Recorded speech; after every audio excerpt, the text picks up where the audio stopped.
So let's go ahead and let's read and get into chapter 2.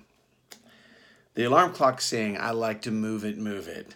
And Dan awoke feeling as though he had never slept. He dropped out of bed to find his foot on a toy, which began to play "It's a Small World." And within seconds, the baby woke up, his wife awoke, and the 3 other children came running in, ready to hit the cartoons and breakfast.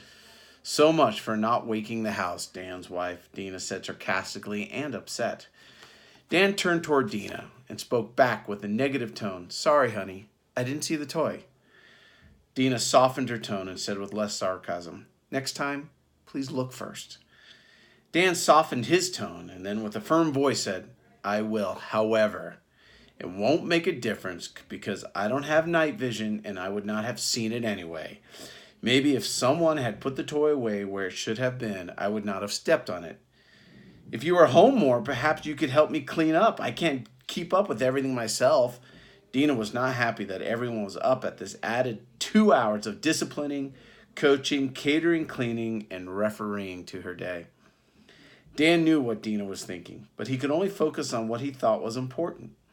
Dan moved to continue to get ready for the day. Dina threw on her robe and said calmly yet matter of fact, "You know you work too much. You are not home enough. I don't see you. The kids don't see you. And your family doesn't see you. You need to be home more. The people at work see you more than us." Dan responded in a sincere tone, "I know, honey, but I need to provide and the VP position is just right around the corner." Dina looked at Dan with a concern in her eye. "What good is a VP position if you lose your family? I think you need to realize what is important." Dina left the room to start the day and left Dan to get ready. As Dan did his normal routine, he reminisced about how it used to be with Dina. He remembered the day they met. It was Halloween, and Dina was dressed as a hula girl, and Dan was dressed as a girl. He remembered seeing Dina and thinking she was the most beautiful woman he had ever seen. He was swept off his feet and on their first date. He wondered how it got to this point with Dina, the constant bickering, the unsupportive words. Dan heard a scream from one of the kids, and it brought him back to today. He finished getting ready, yelled goodbye to everyone, and headed for the train.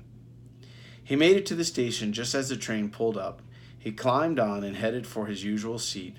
He was having fears that Huey would be there again. Dan wasn't concerned about Huey hurting him. He was more fearful of what he had for him. Dan did not like change. He sat down and pulled out the paper and began to read, hoping this would get his mind off of Huey. 30 minutes later, the train stopped and he climbed off. So once again, he could walk through the park to get some fresh air. He walked his route, this time with a new cautiousness. When he turned the corner, he saw the bench and nothing else. He paused for a moment to see if he got the feeling to sit. There was nothing overcoming him this time. He moved on and arrived at his office, scanned the room for any changes, and took a seat. The phone rang, and Dan was immediately overcome with anxiety of who was calling him already. He let it ring 5 times until he answered. He spoke with a nervousness in his voice. "Hello? Dan, this is Guy. Before you leave for the day, stop by my office. Also, make sure you finish the yearly report today." "Will do, sir." Dan hung up the phone and worked on the yearly report. He was nervous now with excitement as he knew the only reason Guy would want to see him would be to offer him the VP position. When the hour came for him to leave, he took the elevator up to Guy's office. Dan knew this was the day. He was looking forward to going home and telling Dina the good news, as this would prove his efforts to achieve the VP position were not in vain. Dan rode the elevator to the top floor, which seemed to take an eternity. He envisioned Mr. Guy reaching out his hand in congratulations and commending him on all his accomplishments.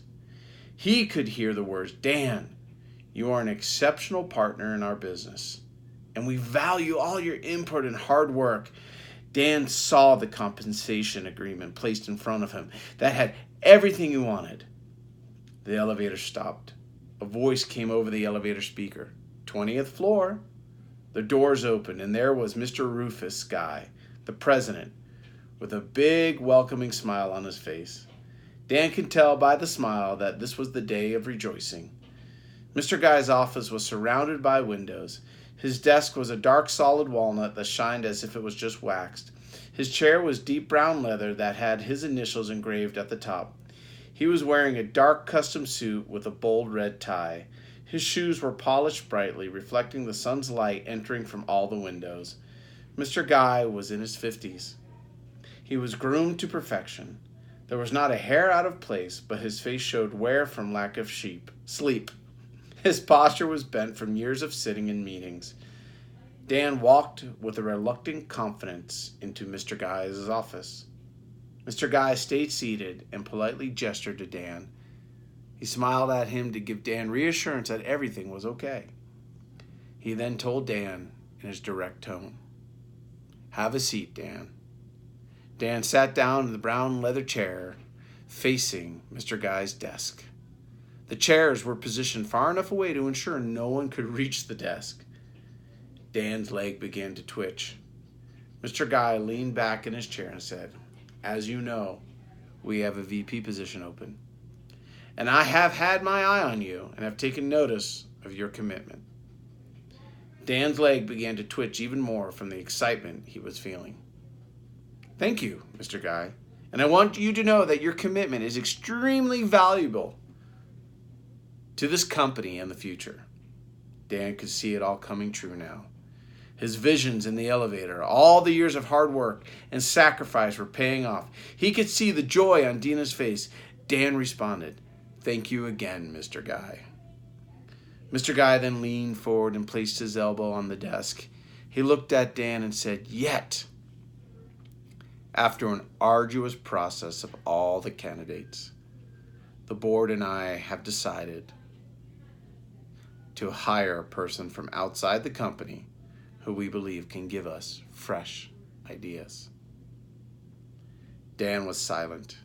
He did not know what to say. His eyes began to water as he realized his dream was being stolen. He took a quick breath and pulled back his tears and knew he needed to speak. All Dan could think of was to say, "Thank you, sir, for taking the time to tell me."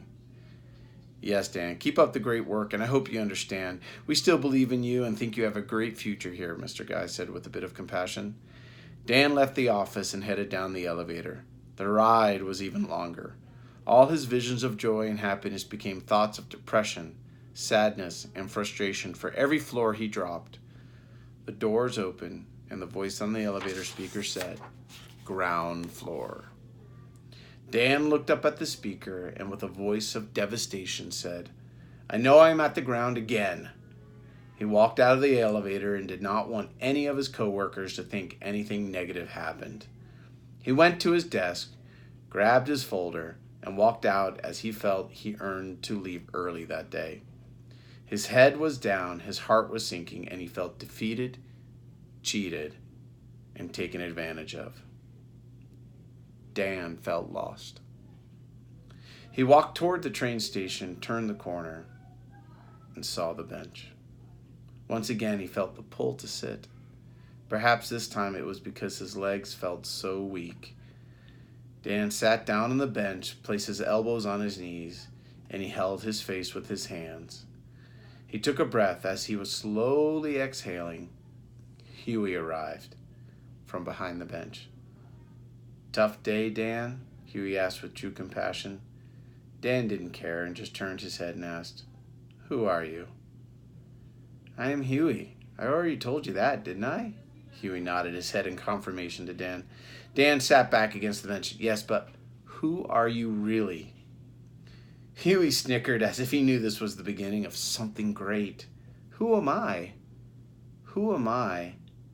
What is more important to ask is, why am I here?" Dan, still feeling defeated, said, "Okay then, why are you here?" Huey looked at Dan with a smile filled with reassurance. "I'm here to help you and pass on the 12 that have been given to me." Dan looked confused and concerned. "The 12 what that have been given to you?" It is what I call Huey's 12 to heaven, or sometimes I call it 12 to believing. I have also referred to it as just 12, and once many years ago I called it Encanta mi doce. Huey began to laugh at himself. Dan didn't think anything was funny. That is corny. Couldn't you call it something else? And what is the 12? I could, but I like the ring of my newest name. The 12 are principles to help you. Huey raised his eyebrows as if waiting for Dan to ask for the 12 principles. Instead, Dan looked over at Huey, studying him. He sensed a feeling of comfort and sincerity. He studied Huey's face and saw years of wisdom in his eyes. There was an intensity of direction protruding from his aura. Huey's face was worn with wrinkles. His hair was thin and brushed back. He was a solid man. Even though he was elderly, his strength still showed. Dan noticed a small scar above Huey's left eye. His skin was weathered and sun-soaked. His hands revealed years of hard work as they were covered with calluses, and his knuckles larger than the norm. Dan began to feel more secure speaking with Huey, and now was beginning to sense Huey really wanted to help him. Dan just didn't know why. Huey noticed Dan staring at him and said to him, "Dan, you are staring at me. Are you okay?" Dan sarcastically smiled at Huey. "Okay? I'm lost. This morning I thought for sure I was going to be the next vice president. And now I'm sitting on a bench talking to a man I don't know who seems to know everything about me and my day. How do you think I'm doing?" Huey smiled. "I know, Dan. It's a lot for you to take. I know what happened today. I was once there too. I can still recall when I worked so diligently and no one took notice. And in fact, others received credit for the work I did. I remember those whom I called friend denied me and did not speak up to defend me. It was a hard time. However, you know what I learned? Yeah, that you should never share your ideas and never trust anyone. No matter what you do, you don't get promoted." Huey paused and thought to himself, "This is going to be tougher than I thought." "No, that when circumstances happen or life takes a turn, you just need to get up and move." Dan was totally confused and it took it literally. "Move? You mean like move out of town?" "I mean, get up and move forward with life and understand there are opportunities out there. More importantly, everything happens for a purpose if you let it." Dan leaned in and sincerely asked, "What do you mean?" Huey saw a glimpse of hope that Dan was beginning to want to know. If a crippled man is healed but never stands up, what was the purpose of the healing? There wasn't one. This is also true for life. If you don't get up from a fall, then there was no purpose for the event, whether it was positive or negative. Therefore, always stand up. Dan always reiterated points to ensure he understood them. So what you are saying is that for me to understand why this happened and why I didn't earn the VP position, and to fulfill my purpose, I need to get up, stand up, and move forward? Yeah. Kind of like that song, "Get Up, Stand Up for Your Rights." Dan tried to sing, but it sounded like nails on a chalkboard combined with a cuckoo clock. Stop singing. That is definitely not your purpose. Dan stopped singing and Huey needed a second to gather his thoughts. "I mean, move forward with life and know that everything happens for a reason."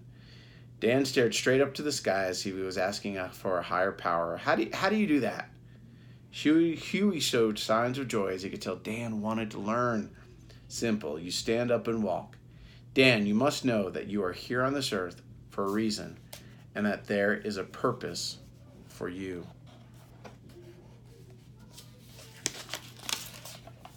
Dan, with his eyebrows scrunched up, said, "I guess I do."